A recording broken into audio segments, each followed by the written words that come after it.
the way we do this is a very general method called bootstrapping that we have not mentioned yet in this course, but it is yet another non-parametric technique. Let me show you how bootstrapping works. Suppose I have a little data set like this. These are numbers of months lived.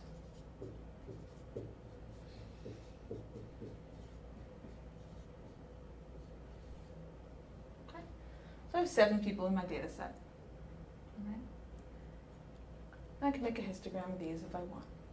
But what I really want to do is I want to come up with multiple sets of 7 data points that could have been drawn from the population that these 7 data points were actually drawn from. The problem is I don't have the population. All I have is this one sample that I've drawn.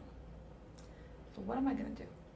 This word bootstrapping comes from the phrase, pick them up by the bootstraps, or pick yourself up by the bootstraps. In other words, get yourself unstuck from the mud. Get yourself out of a really hard situation by brute force. Okay. Here's how bootstrapping works.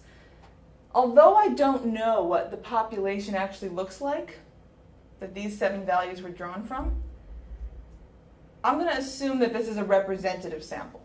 I'm going to assume that these 7 data points are representative of the population. So instead of randomly sampling from the population, I'm going to randomly sample from these 7 data points and assume that's a good approximation. So here's my first sample. First I'm going to draw from one of these. I'm going to put all these numbers in a hat, and maybe I'm going to randomly draw a 7. Now I'm going to put the 7 back. I have to do this with replacement. Because if I don't put the 7 back, then by the time I've drawn 7 data points, I'll have exactly drawn these 7 numbers. So I'm going to draw a 7, I'm going to put the 7 back. Now I'm going to do this again. I'll draw maybe an 18. Put the 18 back. Draw again, maybe this time I get a 7. Again, because I put it back. All right, there's 2 3s in there, so there's a pretty good chance I'm going to get a 3 at some point. Put the 3 back. Okay. Maybe I'll get a couple 10s. Maybe I'll get another 3. These are 7 data points obtained by drawing from these 7 data points but putting them back each time. And I could do this again. Right? Maybe if I draw another data set, it'll look like this. Right? That's possible, etc. And I can get, if I want to, 1,000 different data sets this way. I can get as many as I want. Some of them will be the same. That's okay. I'll do it randomly. This is the bootstrap method. Anything I want to calculate from this sample right here, I can also calculate for each of these bootstrapped samples, each of these fake imaginary samples that I drew from these data points. Why would I want to do that? Because now, for any quantity that I could calculate or anything I could do with these 7 data points, I can get a sense of the uncertainty of that thing by repeating it 1,000 times. So for example, if I was just interested in the mean of these data points, x bar, I could calculate that for each of these, right? Now, if I did that, I could then make a histogram.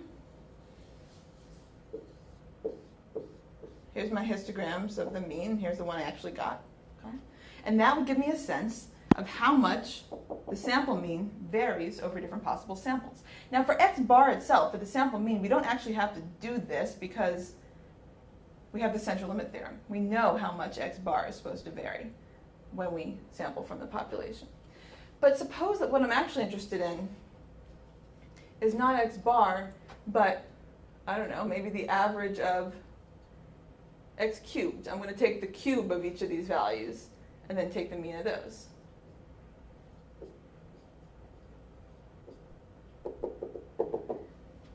I don't have something like the central limit theorem. It would sort of work here, but I don't necessarily have the central limit theorem telling me what the means of these cubes should look like. But even without the central limit theorem, I can make a histogram of these 1,000 values. And similarly, even without something like a central limit theorem, I could make a regression tree using 7 data points. So if you think of these numbers, it's actually just different observations. So here's a person where the outcome is 3 and they also have a bunch of background variables. Here's a person where the outcome is 3 and they also have a bunch of background variables. So every sample here consists of a set of 7 of these original data points that include not just the outcomes but also the background variables. Then for each of these little fake data sets, I'm going to come up with a different tree. Maybe my original tree had just 2 splits in it. But maybe when I make another tree, right, it'll end up with 3 splits. Maybe this one will make just 2 splits. I'm going to get a different tree for each bootstrap sample because each sample is a little bit different.